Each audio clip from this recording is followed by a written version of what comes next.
Good afternoon, sir. Good afternoon. Good Good afternoon, afternoon, sir. sir. Good afternoon. Good afternoon, sir. Yeah, good afternoon.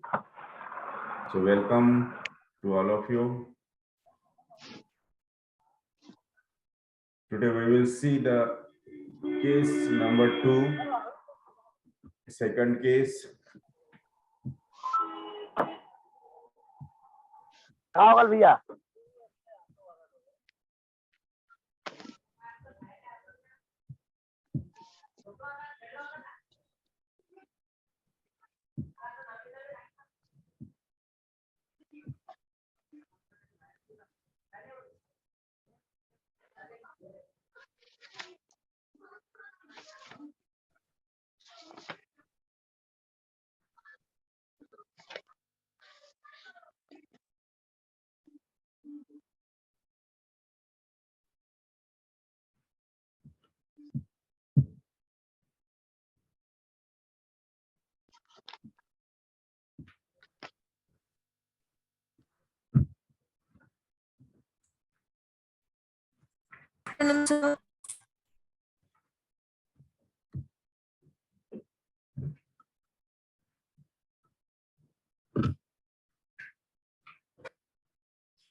Okay.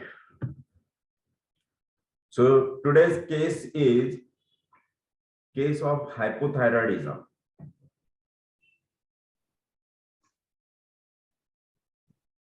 A young female. Sound नहीं आ रहा है ना? आ रहा है sir.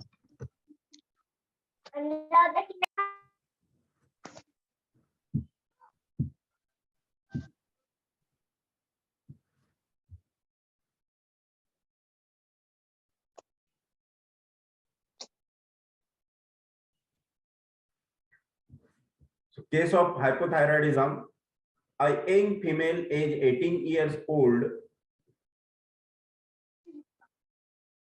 commerce graduate coming with complaint of hypothyroidism with exophthalmos with swelling of thyroid gland.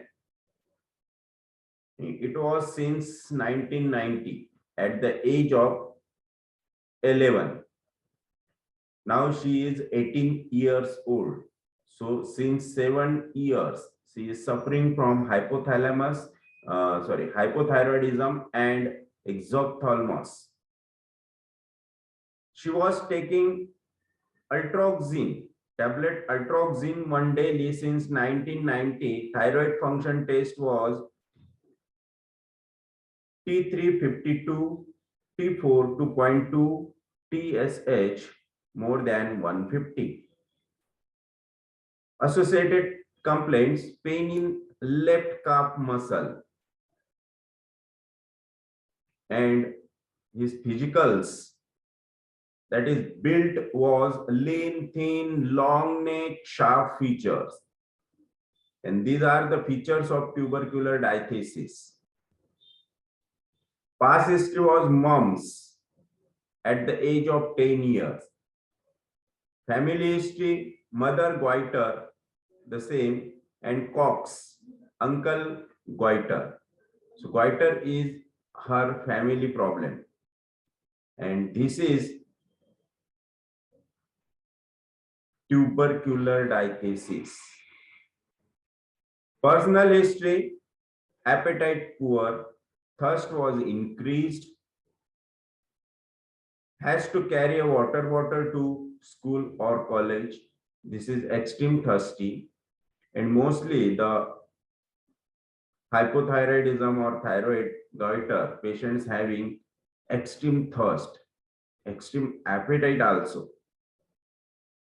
Cravings for cheese, butter, pizza, oily food, sweet chocolates, ice creams, and aversion for food.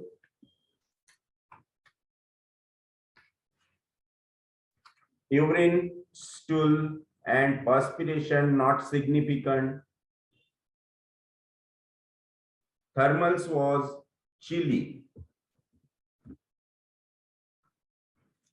So chilly, that means tolerance to cold is much less.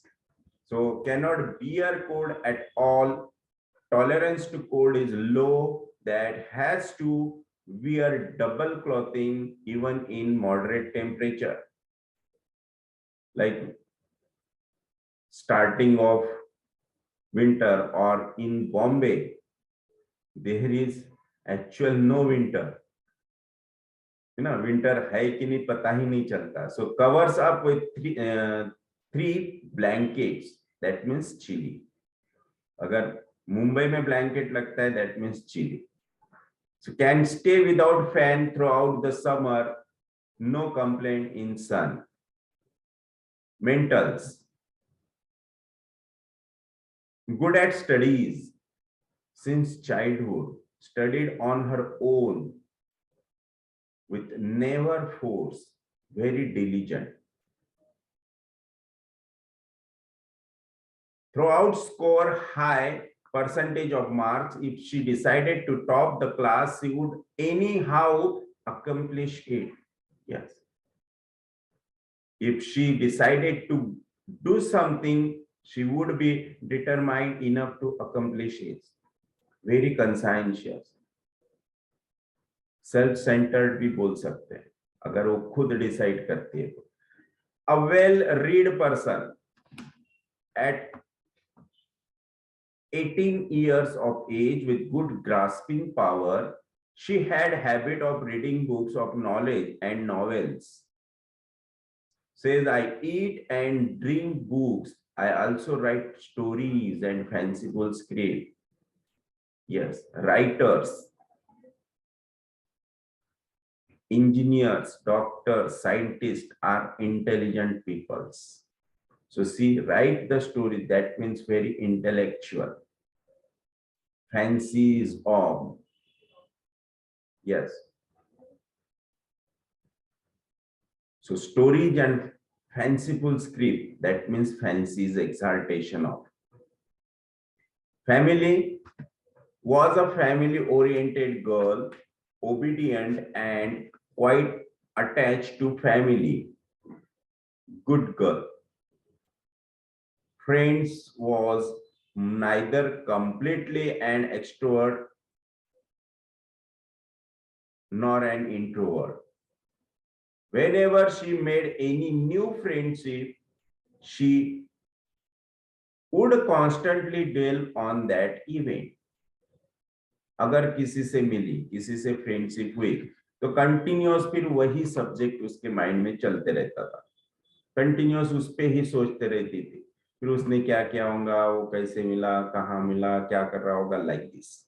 So she would go on reliving the whole incidents of how she met that new person, what they talk, what her friend must have thought about her,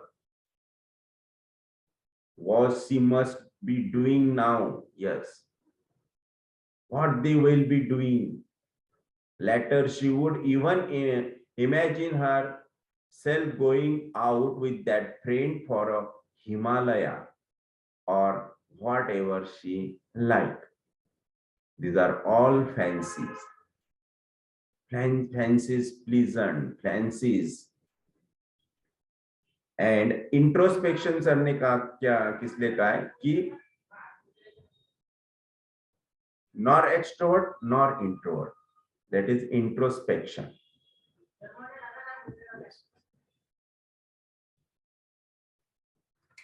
Herself, not at all confident, not at all independent, requires always a friend, a support to go anywhere, even to know and unknown places, does not talk easily with everybody, quite shy, never takes any bold step.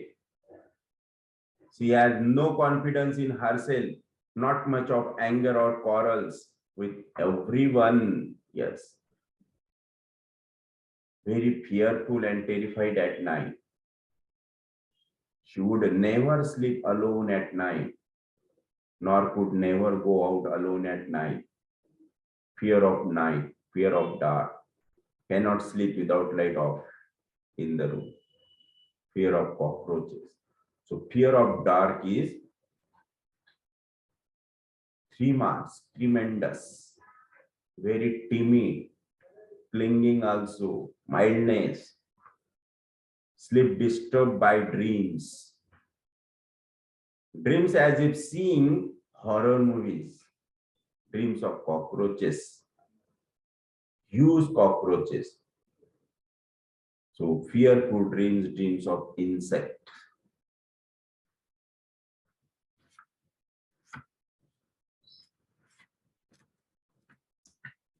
Now we proceed in following manner. In the first place, the girl is suffering from a disease which is at the neuroendocrinal level. That is the 5th layer, endocrine. Stage of suppression probably after suppressed mumps in 1989. She has history of mumps also. So we have to treat man in disease and not the disease in man. So we try to find out her genetic constitutional simillimum, which means we take her innate non-disease characteristics. Innate or inherent characteristics, that is non-disease nature, that are outstanding. So we have to constitute which is timid, mild, intellectual, conscientious, which has peculiar tendency to fancies, that is fanciful thinking and introspection, which at the same time is chilly with extreme thirst and covers tubercular diathesis. Yes, tubercular diathesis is, and we have the remedy which covers the tubercular diathesis.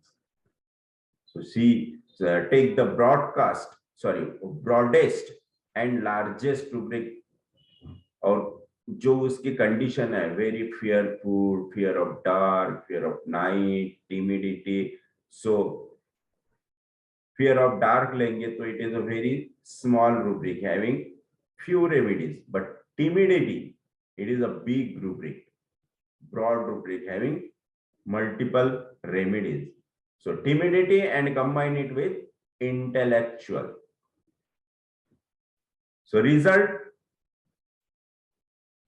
after adding thermals which are timid and having an intellectual trait, chilly patient, the remedies like aconite, britaka, belladonna, carcinosin, coccus, hyoscyamus, ignitia, mercury. Mercury is chilly in chronic, hot in acute. So natrum carb, nux vomica, phosphorus, plumbum, sepia, silicia, stamen. These are the medicines covering chilly patient, intellectual, and timidity. So out of above remedies which may have timid but intellectual constitution, we proceed to find out which of them is fear of dark and which of them has tendency to be absorbed in fancies. Yes. तो ऐसी medicine चाहिए और वो medicine में से एक है जो फैंसीज एब्सॉर्ब होती है and fear of dark. So fancies absorbed in has following chilly remedies like arnica, aurum, arsenic, cuprum, caliphos, silicia, and stamonium. These are the 7 remedies So we have only silicia and stramonium coming down unscattered in the final result, both of which incidentally have fear of dark. In this manner, we have been able to reduce the selection of simillimum of 2 remedies from the large group of 125 remedies of timidity by the process of elimination. Zero down करना है ना. सबसे पहले big rubric लो, फिर उसमें एक एक disposition add करते जाओ, देन थर्मल्स एंड थर्स्ट. उसके बाद धीरे धीरे बिग रूब्रिक पर से आप एक सिलेक्टेड मेडिसिन पर आ जाएंगे, एक दो. So finally it is the knowledge of materia medica which will be used to help us narrow down or zero down on simillimum. Now the field of the various remedies come in handy. The history of the patient projects an image of field of constitution which is more stable, though timid. Yes, she is very stable, though she is timid and involved in fancies. So stable but involved in fancy. The fancies which she is absorbed in are also quite moderate and not exalted. Yes. Or intense, as it would have been if she was stramonium. She fears, frights, or for that matter, all the actions of stramonium as regard speed and intensity could be high, which was not the case here. Yes. So stramonium, it is high intensity. Fear होता है, लेकिन fear over powering होता है.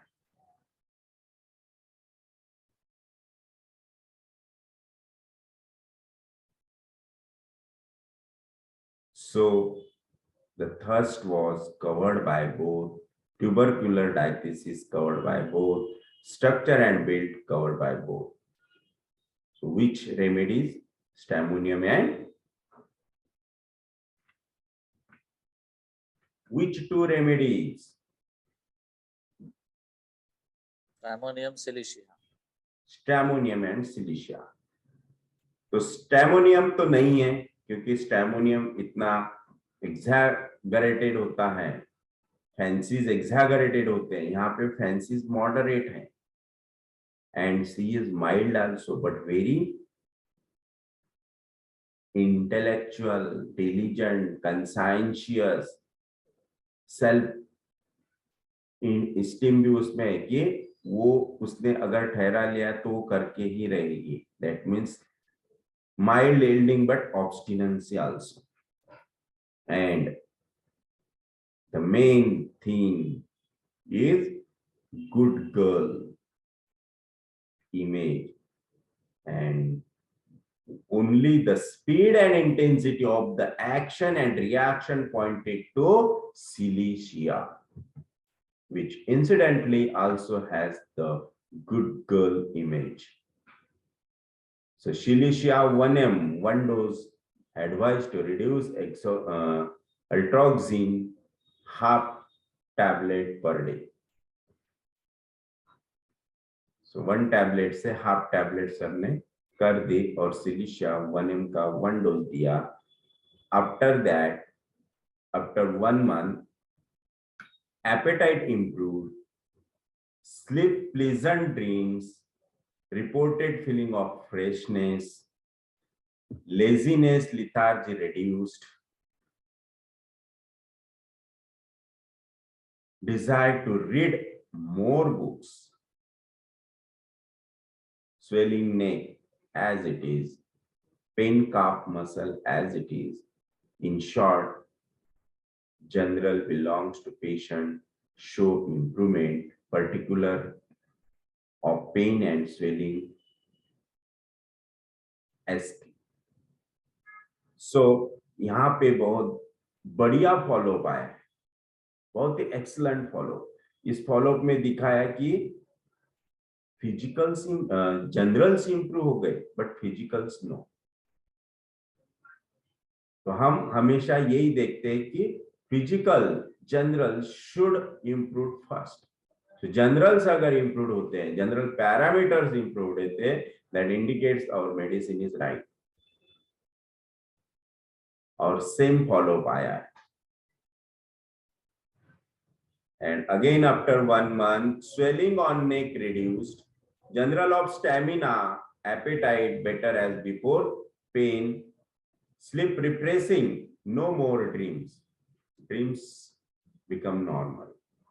No dreams, that means sleep improved. So sleep without dream is a normal sleep. So pain slight near the region of parotid lasting 3 days. So this is parotid pain, that is the return of old symptom, ROS. Again after 1 month, pain slight near parotid and pain, leg pain better, nodular swelling disappearing, and thyroid function test is completely normal. So dry cough followed by coryza. This is the first layer symptom and psoric symptom. So psychotic completely gaya, then come back psora. Layer wise, fifth layer to the first layer. So this is the complete cure. Yes.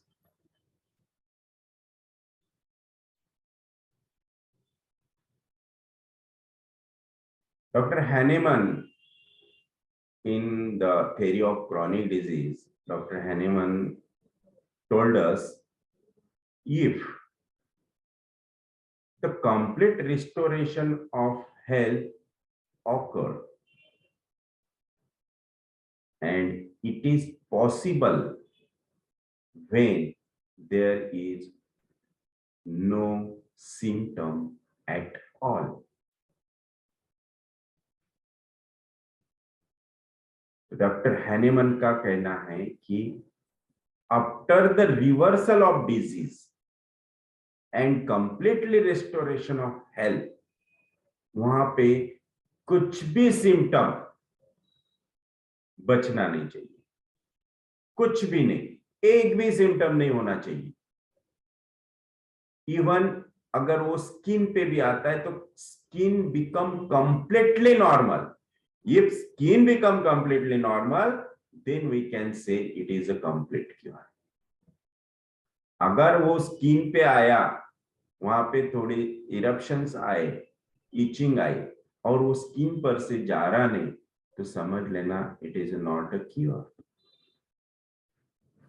क्योंकि Hahnemann कहते हैं कि वो completely free of सोरा भी होना चाहिए, सोरा भी completely cure होना चाहिए। अगर सोरा कंप्लीटली क्योर होता है then it is cure, otherwise no.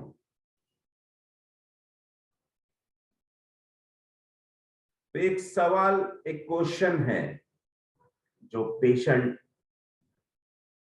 हमेशा पूछते, आपको भी पूछते होंगे कि मुझे मेडिसिन कब बंद करनी पड़ेगी, मैं मेडिसिन कब बंद कर दूं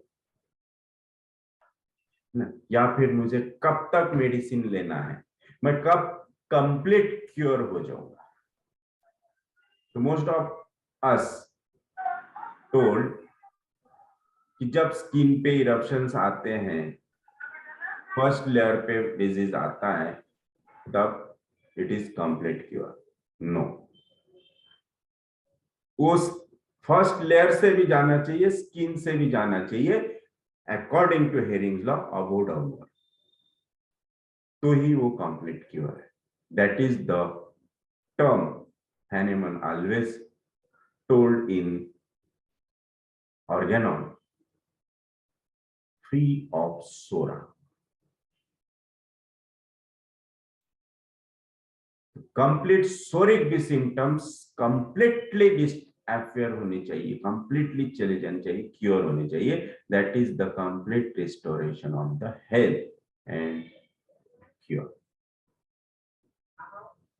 So this is the Hahnemannian homeopathy. Now the case number 3.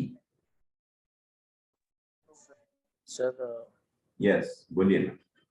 Sir अगर डायरेक्ट कभी स्किन लेयर पे अगर इलनेस रहेगा तो देन उसमें फिर कैसे क्योर करना है? Because already this was the case from the 5th layer. Yes. अगर सोरियासिस रहते हैं, एक्जिमा रहते हैं, तो should access the cure in them. या तो कोई टेनिया इन्फेक्शंस रहते हैं जी patients with eczema, tinea infections या तो एनी स्किन लेजन्स, जी. तो इसमें फिर how to access and how to assess our cure part. जब वो स्किन पे आता है, डिजीज कौन सा भी हो जो आप ट्रीट कर रहे हैं, ट्रीट करने के बाद जब वो हेरिंग्स लॉ फॉलो करना है, लेयर वाइज वो नीचे आ रहा है, डिसेंडिंग हो रहा है डिजीज का, तो जब वो स्किन पे आता है तो स्किन इरप्शन भी कंप्लीटली जाने चाहिए. अगर स्किन पे आने के बाद अगर स्किन इरप्शंस नहीं जा रहे हैं, वो डिले हो रहे हैं, लेट हो रहे हैं, बहुत टाइम ले रहे हैं, या फिर सिम्टम एज इट इज है, उस कॉन्स्टिट्यूशनल मेडिसिन जो हमने वो पर्टिकुलर डिजीज निकालने के लिए दी थी, वो डिजीज वो मेडिसिन से अगर स्किन पे आने के बाद सिम्टम नहीं जा रहा है, तो first you will rise the potency. अगर पोटेंसी बढ़ाने के बाद भी वो सिम्टम्स नहीं जा रहे, क्योंकि psora wants the minute dose, so psora wants the higher potency. अगर वो हायर पोटेंसी देने के बाद भी नहीं जा रहा है, देन हैनेमन कहते हैं कि इस टाइम पे आपको वो टोटलिटी लेके आपको मेडिसिन निकालनी पड़ेगी, and then that remedy will cure that symptoms. Right sir, लेकिन अगर पेशेंट अपने पास स्किन डिसीज लेके ही आता है तो फिर इसमें कैसे प्रोग्नोसिस करना है? यस, स्किन डिजीज को ट्रीट करो. अच्छा, तो उसमें फिर लेयर वाइज या तो फिर नहीं, ओनली वो स्किन पे ही रहेगा, लेकिन डिपेंड करता है कि डिजीज कौन सा है स्किन का. स्किन प्रॉब्लम तो मल्टीपल है, लेकिन स्किन डिजीज कौन सा है, राइट. तो वो उसमें स्टेज देखो आपको. जैसे मॉइस्ट एक्जिमा है, then moist eczema after the medicine becomes dry eczema first, after that simple rash and dry itching after last. जब ड्राई इचिंग चली जाती है तो वहां पे कुछ नहीं बचता है, that is the complete cure. और वो भी कैसा होना चाहिए, अबो डाउन. या फिर स्किन पे वार्ड्स है तो वार्ड्स चले जाएंगे, फिर वो इरप्शंस आएंगे, देन ड्राई इचिंग आएगा, and okay, itch is the last symptom of the skin disease. Itch अगर पहले जाता है तो समझ लो समथिंग गोइंग रॉन्ग.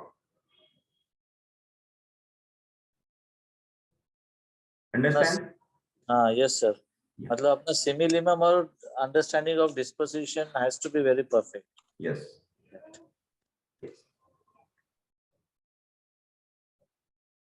तो मैंने अभी बोला था कि एक क्वेश्चन है. क्वेश्चन ये कि आप लोगों ने भी बहुत से पेशेंट क्योर किए होंगे, बहुत से पेशेंट अच्छे किए होंगे, 7th लेयर के भी होंगे, 6th लेयर के होंगे, 5th लेयर के होंगे, 4th लेयर के होंगे, किसी ने 3rd लेयर के पेशेंट क्योर होंगे, किसी ने 2nd, है ना. तो लेयर वाइज पेशेंट नीचे आया, है ना, रिवर्सल भी हुआ, क्योर भी हुआ, लेकिन डिजिटल हैंड राइज करके आपको बताना है कि आज तक किसने किसने अपने पेशेंट को बताया कि अभी आपका डिजीज 100% क्योर हो गया, अभी आप मेडिसिन स्टॉप कर सकते हैं. ऐसे कितने पेशेंट है और कितने डॉक्टर्स ने ऐसा कहा?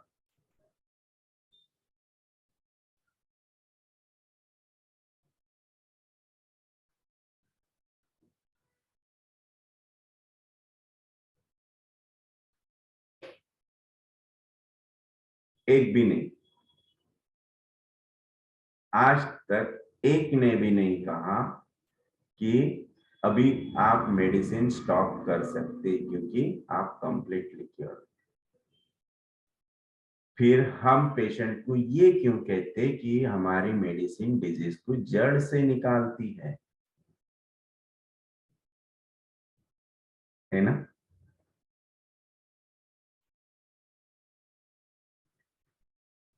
तो हम बोलने के पहले ही पेशेंट एक तो छोड़ के जाता है, मेडिसिन स्टॉप कर देता है, या फिर डॉक्टर चेंज कर देता है।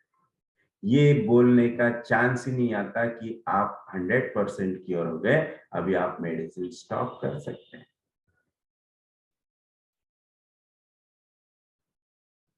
तो एक अभी 280-90 डॉक्टर्स अपने ग्रुप में, और एक ने भी अपने प्रैक्टिस में किसी पेशेंट को ये नहीं कहा कि मेडिसिन स्टॉप कर सकते हैं। यस दिशा, हाँ सर, म्हणजे एका वीडियो ऑन करके बोलो, सांगितलंय वीडियो ऑन करके बोलो। तर मी ओपीडी मध्ये आहे, एक मिनिट हा करते. Yes. थायरॉइडच्या पेशंटला सांगितलं आहे. हम्म, आता टोटली 1 वर्ष झाले मेडिसिन स्टॉप झालेली आहे त्यांची, हम्म, आणि 100 पावडर चालू होती, टॅपर करत करत अगदी 12.5 असा डोस केला होता. इन बिटवीन आपली मेडिसिन चालूच होती, आणि आता ती स्वतः हे आहे म्हणजे न्यूट्रिस्ट आहे आणि फिजिओथेरपिस्ट आहे, माझी फ्रेंडच होती, डॉक्टर आहे. आता तिची टोटल टॅबलेट बंद झाली, आपली मेडिसिन पण बंद आहे, आणि दर 3-3 महिन्यांनी थायरॉइड टेस्ट करते, तर टोटली नॉर्मल आहे तिचे सर्व रिपोर्ट्स. यस, टैबलेट स्टॉप हो गई, रिपोर्ट्स नॉर्मल है, लेकिन वो लेयर वाइज नीचे आई क्या, स्किन पे आई क्या, और स्किन पे आने के बाद स्किन के इरप्शन भी आके चले गए क्या? This is complete restoration of health. अगर वो स्किन पे नहीं आई, मतलब वो अभी तक हवा में है, वो कहीं तभी लटक रही है, वो कब रिवर्स होगा बोल नहीं सकते। स्किनचा प्रॉब्लेम चालू झाला होता, पण तिने त्यावेळेला ऍज इट इज डर्मॅटॉलॉजिस्टची ट्रीटमेंट घेतली होती, पण सिंपल तिला इन्फेक्शन आले होते.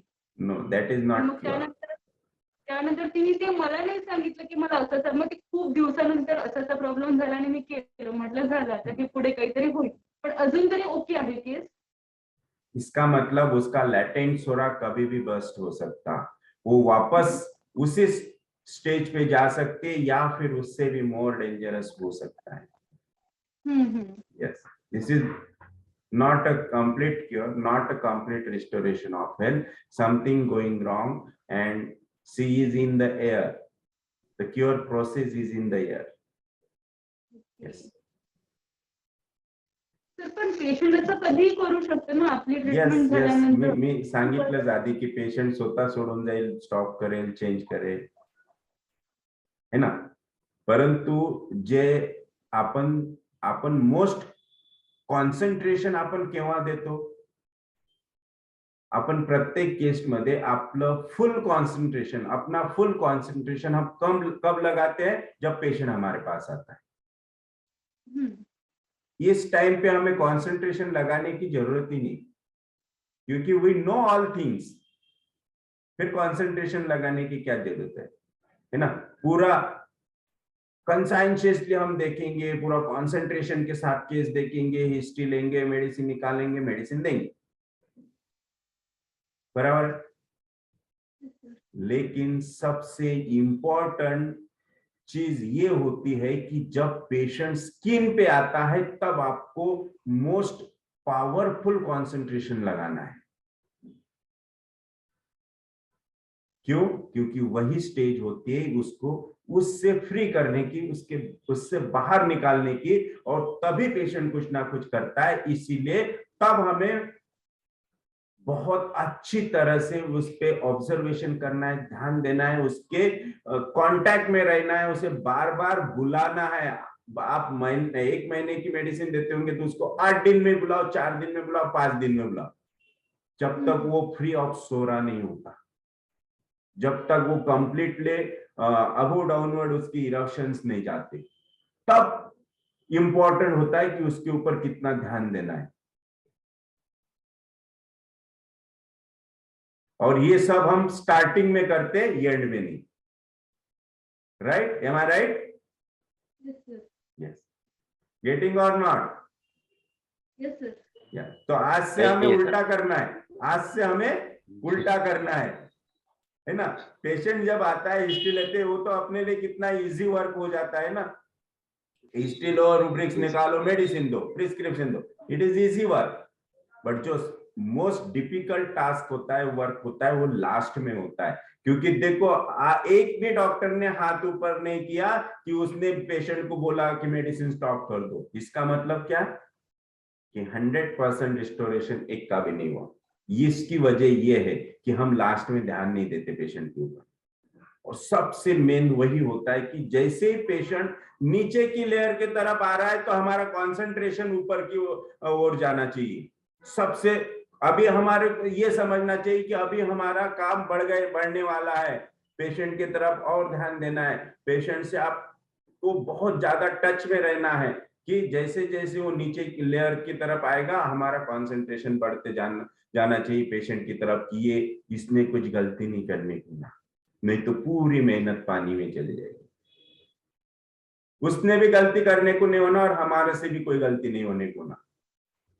तो ये इंपॉर्टेंट होता है जब वो नीचे की ओर। हम सोरा को बहुत ही लाइटली लेते हैं, हम फर्स्ट लेयर सेकंड लेयर को बहुत ही लाइटली लेते हैं कि ऐसा लगता है कि वहां आने के बाद जैसे अपने आप वो क्योर होने वाला है। नो सर, पण पॉसिबलच नाही आजच्या ह्याच्यात की पेशंट कुठलंच क्रीम म्हणा किंवा मॉइश्चरायझर म्हणा अप्लाय करणार नाही, काही तर करतोच तो अप्लाय। आपण कितीही सांगितलं तरी कुठेतरी अप्लिकेशन येतच त्याला। ह्या सर्व गोष्टी आपल्याला माहिती आहेत ना। वी ऑल नो कि पेशेंट लास्ट में गड़बड़ करता है, वी ऑल नो। फिर भी हम पेशेंट वहां पे ध्यान नहीं देते, निग्लेक्ट करते हैं और पेशेंट को चांस देते करने के लिए। जैसे जैसे दिन जाएंगे वैसे वैसे पेशेंट हमारे टच में होना चाहिए। जैसे जैसे हम क्यूर की तरफ बढ़ रहे हैं वैसे वैसे पेशेंट हमारे फॉलोअप्स फटाफट होने चाहिए, जल्दी जल्दी होने चाहिए। रिकरेंटली फॉलोअप्स लीजिए। Yes, am I right or not? Yes, sir. Yes, sir. Yeah. Absolutely right. Yes. Ji sir. So और सर- second, yes. हाँ सर, और ऐसे बहुत सारी चीजें हैं कि we probably in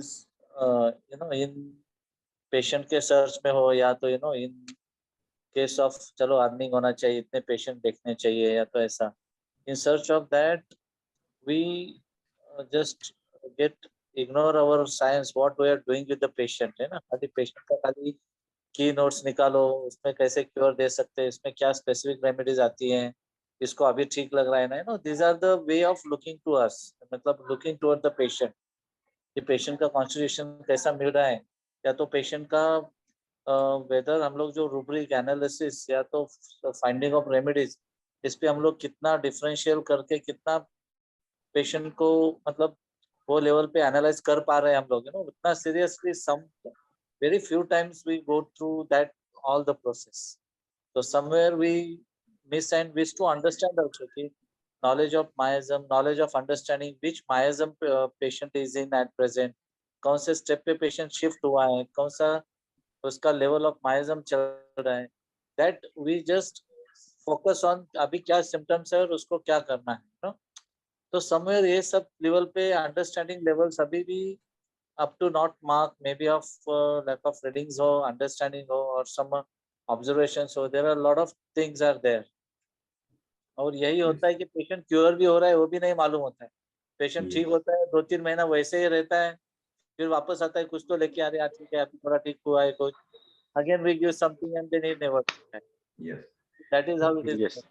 तो ऐसे केसेस में रिस्पॉन्सिबिलिटी हमें लेना है और हर बार यही होता है, हर डॉक्टर यही करता है कि टोटली जो भी हुआ है उसकी जो भी पेशेंट वापस सिम्टम लेके आता है, या फिर कुछ रिवर्स हो जाता है डिजीज, या फिर वही डिजीज के सिम्टम्स वापस आ जाते हैं, पेशेंट फर्स्ट लेयर पे आता, फर्स्ट लेयर से वापस वही लेयर पे चलेगा, इन सब चीजों के लिए हम रिस्पॉन्सिबल पेशेंट को ठहराते हैं। लेकिन पेशेंट रिस्पॉन्सिबल नहीं है। आप ये समझ लो कि वो पेशेंट है, वो डिजीज्ड है, वो पेन में है, तो वो पेन में है तो उसे रिलीफ चाहिए, तो रिलीफ के लिए वो कुछ भी कर सकता है ना। तो रिस्पॉन्सिबल उस चीज के लिए हम है, क्योंकि हमने उसे पूरा प्रिडिक्ट नहीं किया क्या होने वाला है, क्या हो सकता है। ये अगर हम पेशेंट को प्रिडिक्ट करते हैं तो patient never do any mistake, right. तो ये हमारी अंडरस्टैंडिंग है, ये हमें ही पहले अंडरस्टैंड करना चाहिए कि आगे ये हो सकता है, इसीलिए हम प्रिडिक्टिव होम्योपैथी फॉलो कर रहे हैं कि पहले उसे प्रिडिक्ट कर दो कि ये चीजें होने वाली है, इसलिए आपको बार बार हमारे पास आना पड़ेगा।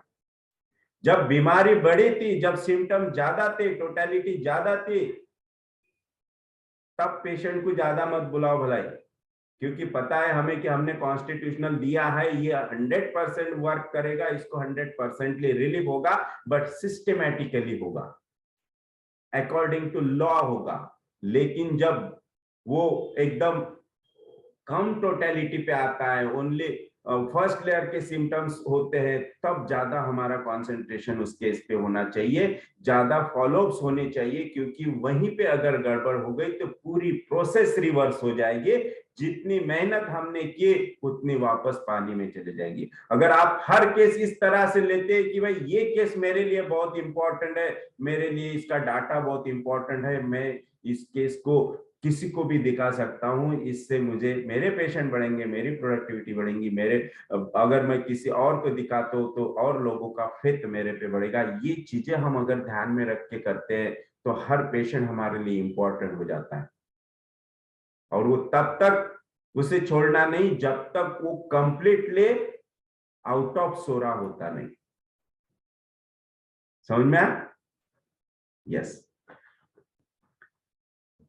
तो नेक्स्ट केस लेके और कोई क्वेश्चंस है? यस पूनम, आप शायद कुछ पूछना चाह रही थी। पूनम,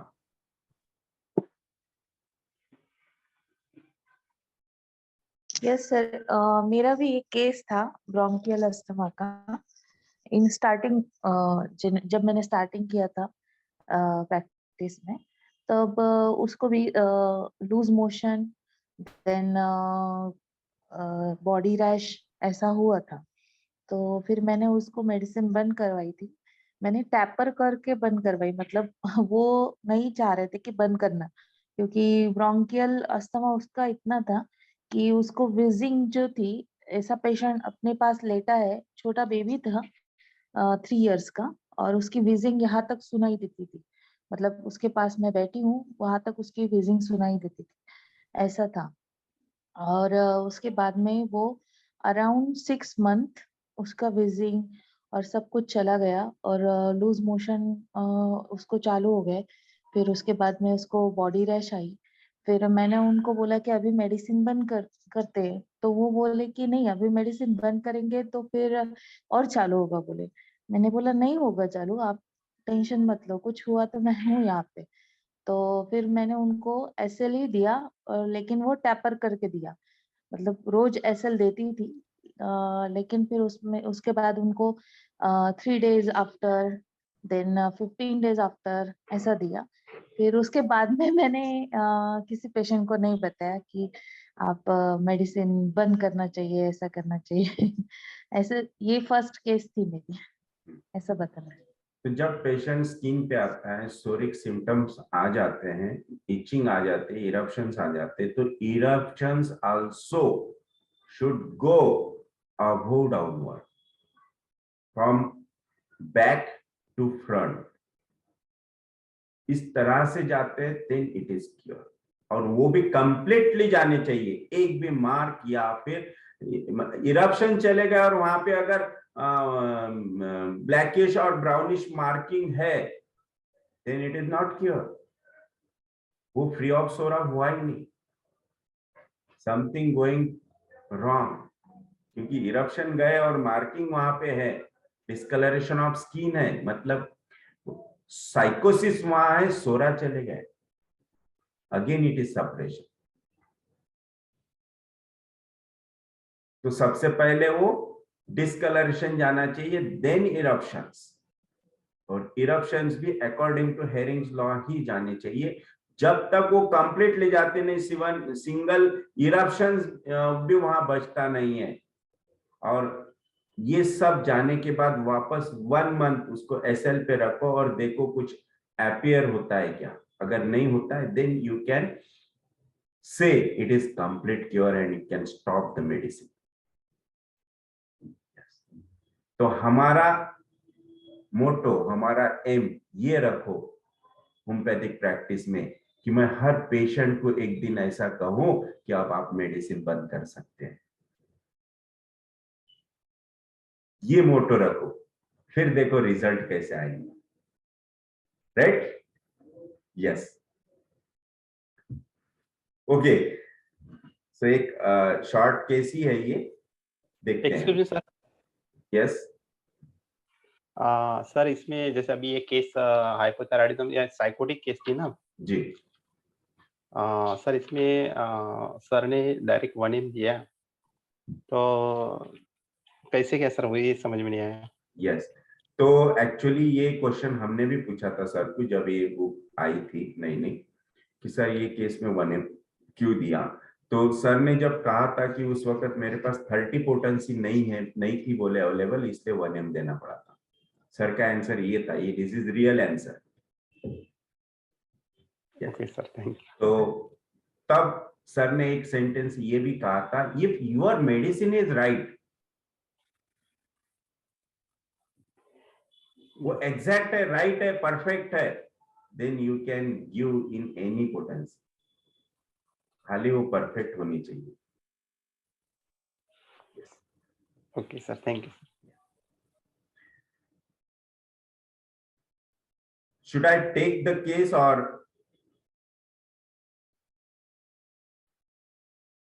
और कोई क्वेश्चंस होंगे तो डिस्कस करते। Only 10 minutes remain. किसी को कोई केस, उस दिन शायद किसी डॉक्टर ने बोला था कि मुझे केस डिस्कस करनी है, मैंने बोला था नेक्स्ट डे करेंगे।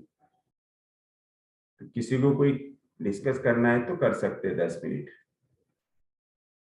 फिर हम कल केस नंबर 3 लेंगे।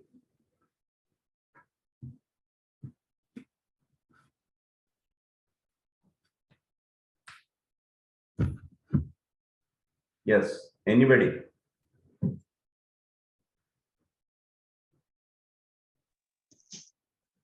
सर यस, सर माझी एक केस आहे, ती म्हणजे ती सक्सेस नाही झालेली, ती शेअर केली तर चालेल का? यस, बोला। Around 1 minute sir. Video on आहे ना? करावा लागेल पण। Yes sir. एक रेश्मा बसमे नावाची पेशंट होती। Don't tell the name of patient. अरे सॉरी स्टूडेंट होती, असीमा नावाची। Talk in Hindi. First you start your video. Asima नाम की स्कूल है हमारे इधर, आश्रम स्कूल है। वहाँ पे जो बच्चे वहाँ पे जो बच्चे स्टडी करते हैं, उनका जो कोई नहीं रहता है, उनके लिए वो असीमा स्कूल काम करती है और उन बच्चों का खाना पीना, स्कूल का पूरा एजुकेशन वो करती है।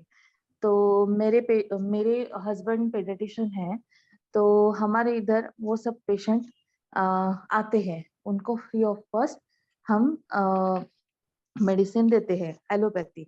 और ये जो पेशेंट आया था मेरे पास, वो था स्पाइना बाइफिडा का, और उसको मेडिसिन दे के भी मतलब मेरे हस्बैंड ने उसको मेडिसिन दिया था, लेकिन उसका क्योर नहीं हुआ। उसको प्रॉब्लम थी incontinency of bladder since 2 to 3 years. Case है 2019 की.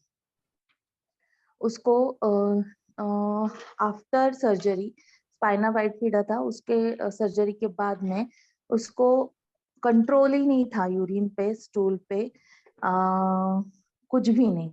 उसको समझते ही नहीं था कि यूरिन हो रही है या कुछ हो रहा था. वो 9 ईयर की बच्ची थी.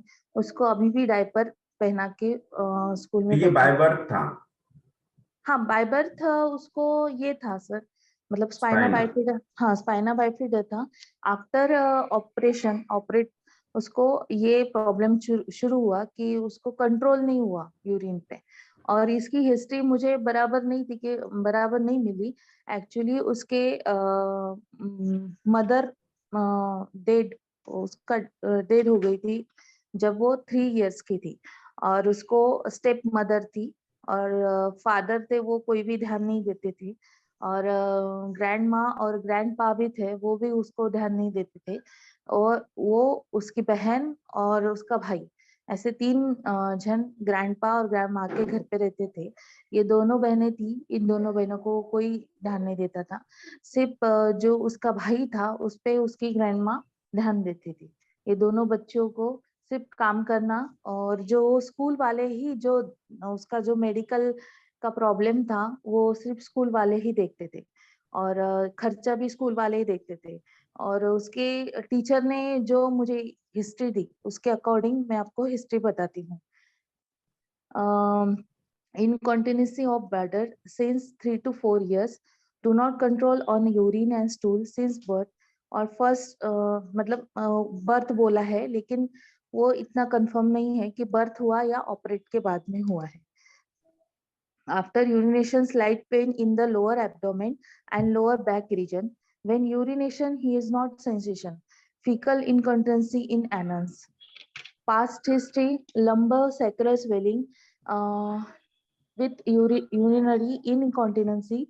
Swelling operate before 2 years. मतलब swelling operate मतलब spina bifida. Then उसको second problem था big and multiple ulcer in foot region since childhood. और ये childhood से बताया था, लेकिन पता नहीं exactly कब से चालू था. उसकी मदर नहीं थी, ग्रैंड माँ नहीं थी, कोई नहीं था. उसके टीचर थे उसके साथ में. इसके वजह से हिस्ट्री उन्होंने बताया कि चाइल्डहुड से था, मतलब चाइल्डहुड से उसके फुट रीजन में अल्सर था.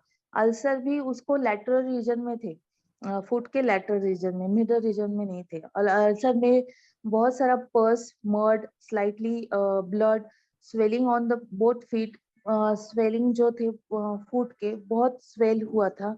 तो then this is my observation. Then past history में कुछ नहीं मिला सर मुझे. आणि बर्थ हिस्ट्री भी मेरे को कुछ नहीं मिला कि मदर नहीं थी इसकी वजह से. Family history, father is drunker, not seeing properly seeing, मतलब बच्चों को इतना ध्यान नहीं देता. ये दोनों बच्चों को बहुत निग्लेक्टेड चाइल्ड थे. और उसको लिटरली जो गाय का गोठा रहता, मतलब जो जहाँ पे गाय रखते हैं, गाय भैंस वगैरह रहते हैं, वहां पे सुलाते थे, क्योंकि वो यूरिन करती थी. तो उसके जो पूरा बेड था वो रात भर यूरिन से खराब हो जाता था. तो जो उसका जो बेड था वो उसकी सिस्टर थी, बड़ी वाली सिस्टर, वो धोती थी. और उन दोनों मतलब उसको मतलब उसने बताया कि मुझे गाय के गोठे में सोना पड़ता था. और मेरी जो ग्रैंड माँ थी, वो उसके वजह से उसको हेट करती थी, बहुत ज्यादा हेट करती थी. और एक बार उसके टीचर ने बोला कि पास्ट में इसको एक बार चिकन पॉक्स हो चुका है. नॉन डिलीजेंट चाइल्ड थी, एक्सट्रोवर्ट थी, फ्रेंडली नेचर था. शी वांट ऑलवेज कंपनी, मतलब उसको बाहर कहीं पे भी जाना था या कुछ भी करना था तो उसकी सिस्टर उसको साथ में लगती थी. और निग्लेक्टेड चाइल्ड थी. She has no mother. After त्याचं बस एवढंच आलं सर. आणि थर्मल मध्ये मला काही एवढं विशेष मिळालं नाही. आणि इंट्रॉल्स एपेटाइट नॉर्मल थी, डिजायर भी कुछ बताया नहीं, साउंड थी, स्लिप थी, स्वेट ऑल ओवर बॉडी था, साउंड सॉरी हाँ. आणि याच्यावरून मी तिला म्हणजे पहले तो मैं तिला एसएल दिला, सॉरी मैंने पहले उसको एसएल दिया 1 वीक. देन फिर मैंने केगल एक्सरसाइज उसको बोला है करने को, बोली थी. मतलब उसको जो ब्लैडर था उसको होल्ड करने के लिए केगल एक्सरसाइज बोलते हैं, वो करने को बोली थी. और उसके बाद में उसको मैंने कैंथेरिस 200 दिया था फॉर 1 मंथ. और उसके बाद में उसका मतलब हीलिंग इम्प्रूवमेंट हुआ, मतलब अल्सर इम्प्रूवमेंट हुए. देन उसको थोड़ा सेंसेशन आया यूरिन पे. देन 2 मंथ उसके बहुत अच्छे गए. फिर मैंने उसको ऐसे ही सॉरी कैंथेरिस 200 फिर से रिपीट किया मतलब सेकेंड मंथ में ही, क्योंकि सिफिलिट केस थी और मुझे एलिमेंट फ्रॉम कुछ मिला नहीं. और मुझे वो समझ में ही नहीं आया कि क्या करना चाहिए और क्या नहीं करना चाहिए. फिर मैंने सेकेंड मंथ में भी रिपीट किया और थर्ड मंथ में भी रिपीट किया उसको कैंथेरिस 200. Okay. ठीक है. So this was the case. Yes sir. तो यहाँ पे 2 चीजें हैं. तो बाय बर्थ उसे स्पाइनस बाइफिडा था, जिसको सर्जिकली ऑपरेट किया. ऑपरेट में कुछ तभी इनकरेक्शन हुआ. ऑपरेट करने के बाद स्पाइना करेक्ट होना चाहिए, लेकिन वहां पे कुछ तभी नर्व्स को प्रॉब्लम हुआ. उसके बाद उसको इनकंटिनेंसी ऑफ यूरिनेशन हुआ. Right Poonam? Yes sir. Yes sir. Yes sir. That means it is surgical problem. Because of surgery, after operation she got that problem, right? Yes. But why she got that problem? Suppose we consider the injury of nerve. फिर भी nerve injury होने के बाद भी उसे ये problem क्यों हुआ? वहां पे कुछ मेंटल इमोशनल फैक्टर है क्या? तो आफ्टर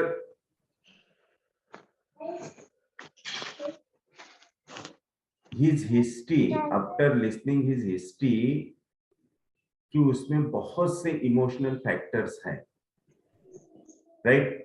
एक अगर हम सर्जिकल प्रॉब्लम अगर बाजू में रख देते हैं कि because of injury, nerve injury, उसको ये प्रॉब्लम हुआ, लेकिन उसे भी हम करेक्ट कर सकते हैं क्या?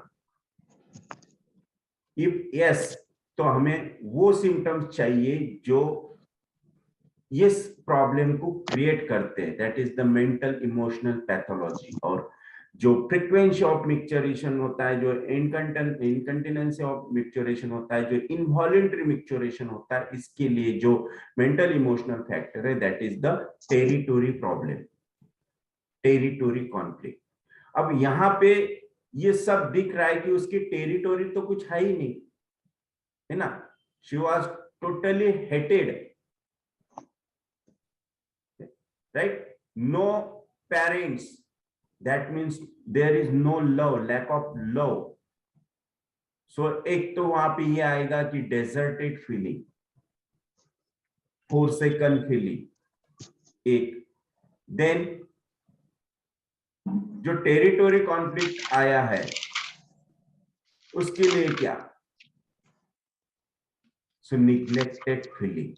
She was totally neglected by everyone. So neglected feeling, right?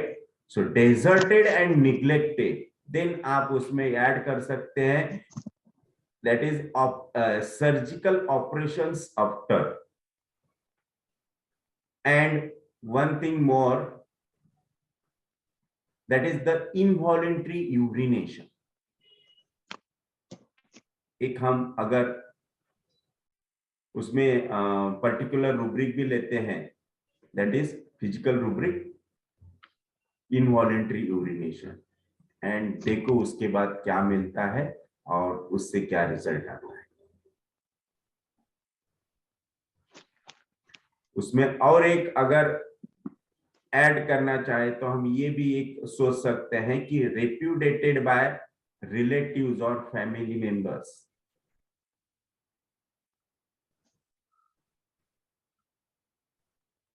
M I right? Yes. Yes. तो ये सब डालने के बाद देखो क्या आ रहा है।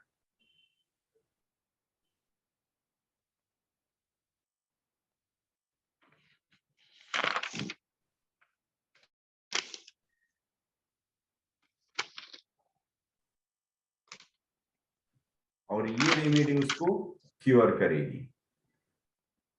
Yes sir. यस। तो इसमें ऑलमोस्ट मेंटल इमोशनल पैथोलॉजी भी कवर हो गई, कॉन्फ्लिक्ट भी कवर हुआ, फिजिकल जनरल्स भी कवर हो गए। देन जो भी मेडिसिन आएंगे अकॉर्डिंग टू थर्मल थर्स्ट आप उसके चूज करके दे सकते हैं।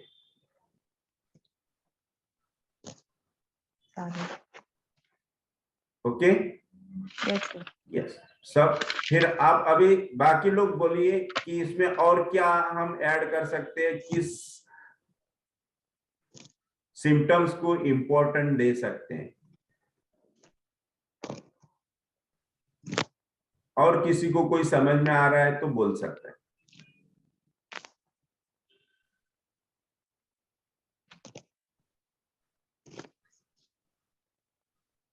Yes doctor कंसे।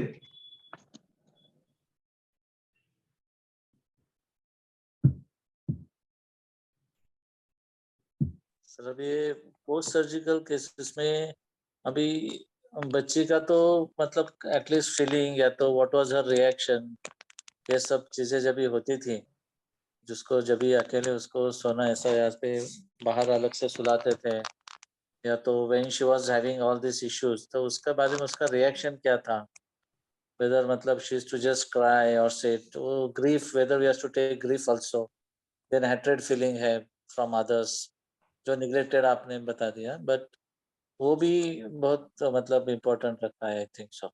यस करेक्ट, वो भी इम्पोर्टेंट है, लेकिन वो रिएक्शन निकालो उसकी क्या आती, लेकिन आई थिंक जिसका कोई नहीं है ना, वो वहां पे मजबूर है, वो क्या रिएक्ट करेगी। एग्जैक्टली, वो भी अगर उसको एंगर भी होगा तो वो सप्रेस हो रहा है, इमोशंस है तो सप्रेस हो रहा है ना। वहां पे एक रूब्रिक ये ले सकते कि mental emotional suppressed, mental emotional excitement suppressed. Right. Yes, लेकिन हाँ, वो एलिमेंट फ्रॉम जाएगा, इसलिए उसे हम थोड़ा सा बाजू में रखेंगे, है ना। Mostly this childs and this type of people's feeling mostly more times neglected or deserted, or neglected it is according to the conflict, the emotional pathology, that is the mental emotional attachment is territory conflict, तो उससे related आएगा neglected feeling। yes, और sir इसमें फिर pathological levels पे इनका क्या cure होता है? इनवॉलेंट्री जो है वो फर्स्ट जाएगा, राइट। yes, कंट्रोल आएगा, कंट्रोल आना it is the starting of psora, that is the function, sensation और फंक्शन पहले करेक्ट होनी चाहिए।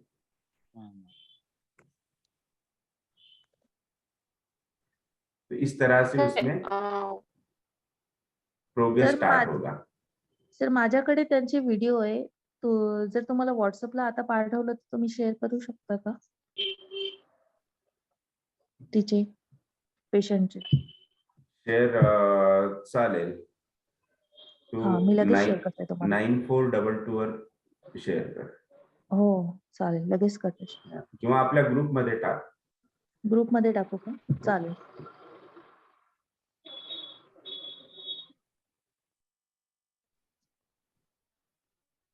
हेलो। हाँ यस, हैंड राइज कीजिए तो आप स्पॉटिंग में आ जाते हैं। हैंड रेज कीजिए।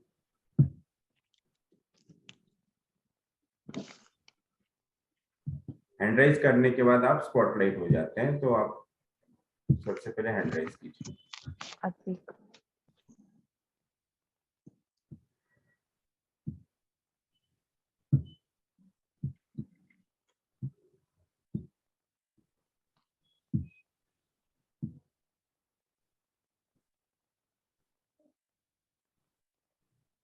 यस नाही ना? सर म्हणजे या केसमध्ये अल्सरेशन नंतर आधी ठीक व्हायला पाहिजे की कसं, म्हणजे मीन्स अल्सरेशन आणि हे इनव्हॉलंटरी मिक्चुरेशन? अल्सरेशन मीन्स बायफिडा ना? नाही, स्पायना बायफिडा वेगळं, पण हा. अल्सरेशन पण एक कंप्लेंट होती ना, म्हणजे पास्ट हिस्ट्री मध्ये की आता रिसेंटली तेही होतं? एक अल्सरेशन आहे आणि नाही सर, इनव्हॉलंटरी मिक्चुरेशन असं एक. अल्सरेशन आहे. अल्सरेशन फूट अल्सर होते सर तिच्या पायाला, लॅटरल साइडला दोन्ही पण. मग मी आपल्याला त्याचे फोटो पण आधी पाठवते काय तुम्हाला. बघायला लागेल? Ulcerations, it was on skin, right? हा, But the deep, that is nerves. But that is syphilitic ना, मीन्स पस Yes, पण होतं, ब्लड पण होतं. both complaints are syphilitic. Syphilitic, yes. Bifida, Hmm. then paralysis of bladder, and this is totally syphilitic. तो सबसे हाँ. पहले डीप जाना चाहिए, मोर इम्पॉर्टंट का, देन स्किन. अच्छा, फंक्शनल पहिले यायला हवं आणि मग. यस. थँक्यू. सर फोटो पण पाठवले मी आणि त्याचं हे पण पाठवलंय. नाही आले नाही आहेत ग्रुपवर. हा येतील एक 5. आणि एक सिंपल लॉजिक बोलू क्या, कि अब यहाँ पे अगर हम सोशियली इस पे केस को देखते हैं, सोशियली जो गर्ल इतने कम एज में अगर वो हेट्रेड फील कर रही है, उसे हर कोई हेट्रेड कर रहा है, तो सोशियली हम क्या देखेंगे? सबसे पहले कि उसका हेट्रेड जाना चाहिए ना। और हेट्रेड क्यों है? तो because of involuntary urination, right? तो सबसे पहले इनवॉल्यूंटरी यूरिनेशन जाना चाहिए।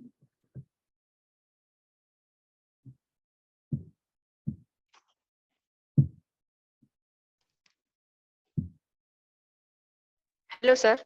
हाँ, 1 मिनट. आला.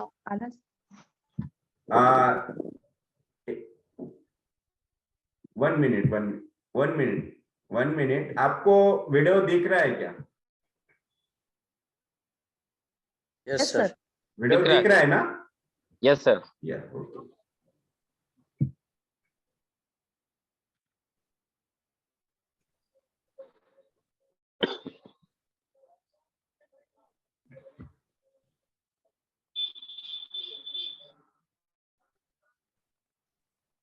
सर आवाज नाही येते. 1 मिनट. आवाज नहीं आ रहा है? नहीं आ रहा. No sir.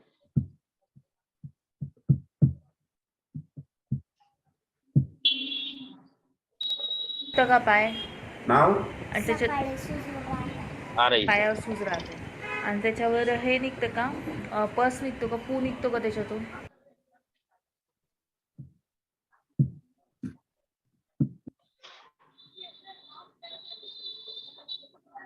येत होता सर, आवाज येत होता.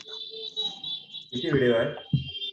2 व्हिडिओ आहेत आणि पहिले त्याचे जे फूट अल्सर होते त्याचे फोटो आहेत आणि नंतर जे रेड कलरचा ड्रेस घातलेला आहे ते फॉलोअप आहे.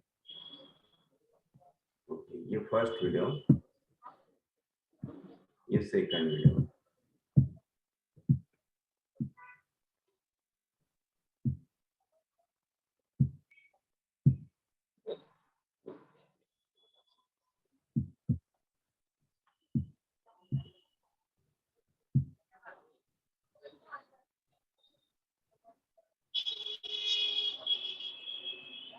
कशी वागते आजी? आता कशी वागते? जेवायला देते घरी? हां, जेवायला देते की नाही? म्हणते जेवू नको की काय? राग राग करते तुझा? बाबा कशी वागतात? तुझे वडील पप्पा हां, चांगले नाही वागत? काय करतात? मारतात तुला? का बरं? हां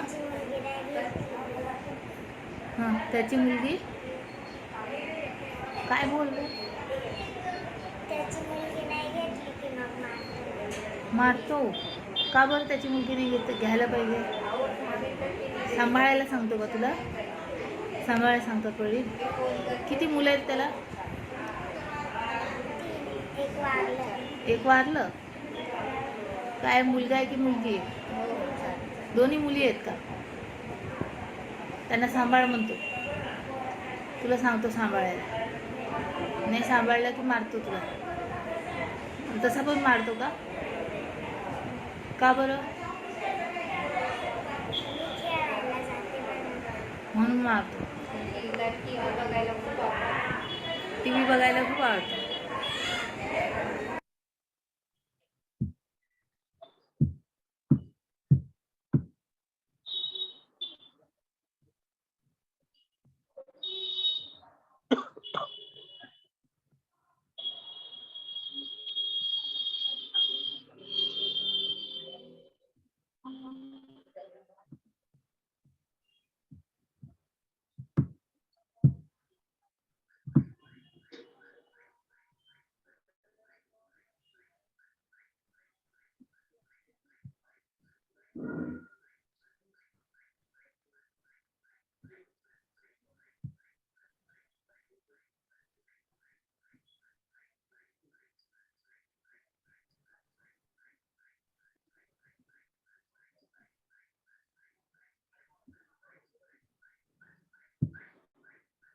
Yes, these are the ulcers. दिख रहा है आपको स्क्रीन पे? Yes, sir. Yes. So these are deep ulcers, irregular, jagged ulcer. See.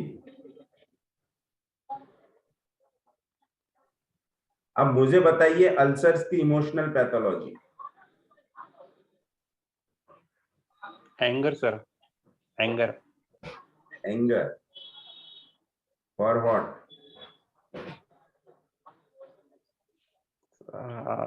Depend on side, sir. अरे रिलेशन को लेके. Yes. It is anger because of relation, attachment, integrity. Right? Yes. Yes. तो वहां पे उसके साथ किसी की अटैचमेंट ही नहीं है, किसी की इंटेग्रिटी ही नहीं है. उसे वो लव है ना, उसे वो हर बार फुट पे ही है अल्सर. दैट मीन्स फुट पे है मतलब क्या है? फुट को हम क्या कहते हैं? Foot is for walking. Okay, walking, balancing the body, है ना जी. प्रोग्रेस. लेकिन फुट इज फॉर प्लेटफॉर्म. आप बोलते हैं ना मुझे एक प्लेटफॉर्म मिलना चाहिए फिर मैं सेटल हो जाऊंगा. हम बोलते हैं ना.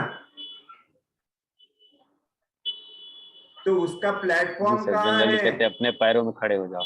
उसका प्लेटफॉर्म कहाँ है? वो जहां रहती है उसे वो अपना समझ ही नहीं पाती कि ये मेरा है कि किसी और का है. अंडरस्टैंड? तो उसका कुछ है ही नहीं, उसका कुछ अस्तित्व, उसका कुछ टेरिटोरी है ही नहीं. वो जहां रह रही है बस रह रही है, लेकिन वो उसे उसका खुद का कोई समझने ही नहीं देता है. इसलिए वहां पे वो अटैचमेंट, वहां वो रिलेशनशिप, वहां पे इंटेग्रिटी आती है. और वो है ही नहीं, इसलिए उसके लिए उसको गुस्सा आता होगा कि मेरे साथ ऐसा क्यों, मेरा सब कोई है लेकिन मुझे प्यार क्यों नहीं करता, मुझे सब हैट्रेट करते हैं, मेरे साथ अच्छे क्यों नहीं रहते. Because of that she feels anger, और वो एंगर की वजह से उसे अल्सरेशन ऑन द फुट हुआ। एम आई राइट? Yes. तो ये केस थे, उसमें आप एंगर वेक्जेशन सप्रेस ले सकते हैं, लेकिन वो पहले कंफर्म कर लो कि उसकी रिएक्शन क्या है, उसे क्या लगता है।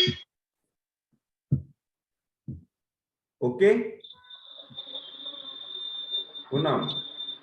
येस सर, एक व्हिडिओ राहिलाय.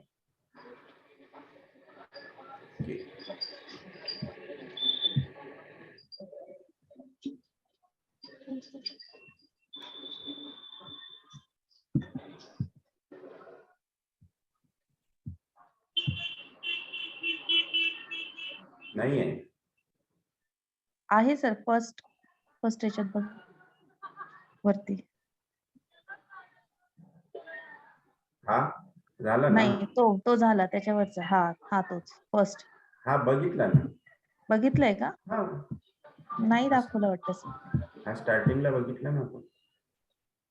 प्लेन येता झाला सर तो. लघवीचा त्रास होतो. लघवीला जाताना लघवी होते तर लक्षात नाही येत ना, होऊन जाते का चड्डीमध्ये? हां, आणि शी पण तशीच होते का? शी पण होऊन जाते का? लघवी अशी नॉर्मलच होते ना, पिवळी पिवळी नाही होत ना, अशी खूप पिवळसर हळदीसारखी, तसं होते का? नाही होत ना.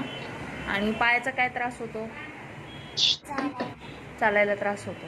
दुखतं का पाय? आणि त्याच्यात पायावर सूज राहते, आणि त्याच्यावर हे निघतं का, पस निघतो का, पू निघतो का त्याच्यातून? घाण जे पिवळं पिवळं पांढरं पस जो असतो तो निघतो का त्याच्यातून? तो पण निघतो ना.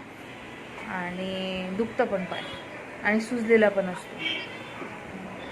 आणखी काही त्रास दुसरा मला सांग. जेव्हा सू करते तेव्हा जेव्हा होऊन जाते, हां लघवी होऊन जाते, तेव्हा पोटात वगैरे दुखणं किंवा पाठीमध्ये दुखणं असं काही त्रास होतो का?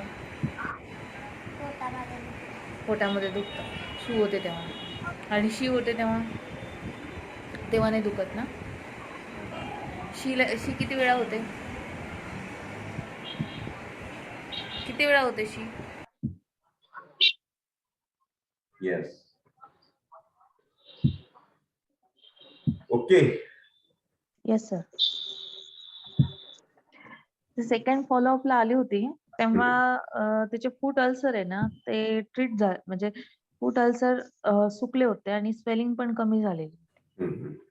आणि मग नंतर तिला पुन्हा 2-3 महिन्यानंतर पुन्हा फूट अल्सरचा त्रास व्हायला लागला. पुन्हा ते मिडल साइडला आले. तर तिथे कॉन्स्टिट्यूशनल तिला मिळालंच नाही, परफेक्ट सिमिलिमम मिळालं नाही, त्यामुळे ते रिकरन्स होत होतं. तर हे रुब्रिक्स घे आणि त्यावरनं मेडिसिन बघ. पाहिजे तर मला कॉल करशील. ओके. नाही सर, पेशंट बाउन्स झाली आता. ओके. पेशंट माझ्याने ट्रीट व्हायला पाहिजे. तर तू कॉन्टॅक्ट कर ना. कॉन्टॅक्ट कर मी ट्राय पेशंट. करून बघते. हा बघ येते का. काही पेशंट आपल्याकरिता इम्पॉर्टंट असतात आणि काही पेशंटला आपण इम्पॉर्टंट असतो. Yes sir. मला ती खूप अपेक्षा होती, कारण केस एवढी छान होती ती, म्हणजे फर्स्ट केस माझ्याकडे एवढी चांगली आली.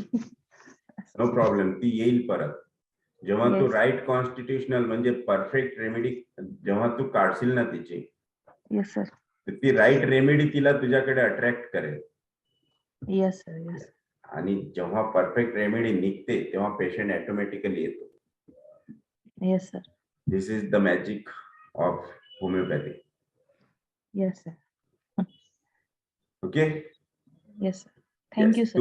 तू अगदी मनापासनं काय सर? अट्रॅक्ट कर तिला की ही पेशंट आली पाहिजे, हिला मी क्युअर करू शकते. तो पेशंट येईल तुझ्याकडे. राईट.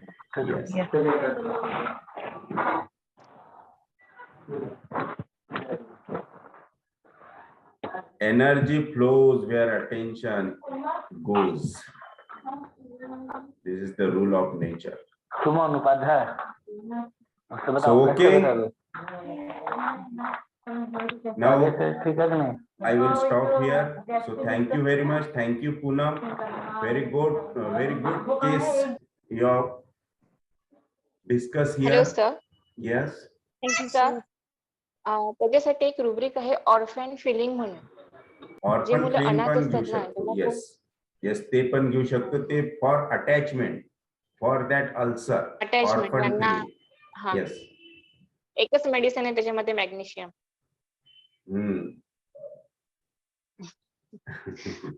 किंवा अजून ब्रेक आहे सर. डिल्युजन वगैरे घेऊ शकतो का आपण? घेऊ शकतो. Yes. Delusion, sheep alone, delusion, she is deserted, delusion, she is neglected, हे सांगितले आहेत ना मी. past abusive. हे सांगितले आहेत मी रुब्रिक. जे मी सांगितले तेच आहेत ना हे और Yes, sir. Yes. So okay, thank you very much. Thank you all of you. Love you all. Thank you sir. And good night. Thank you, sir. Thank you, Yes, sir. Thank you. Stop. Yeah. Thank Thank you. you, sir. Good night. Thank you, sir. Thank you.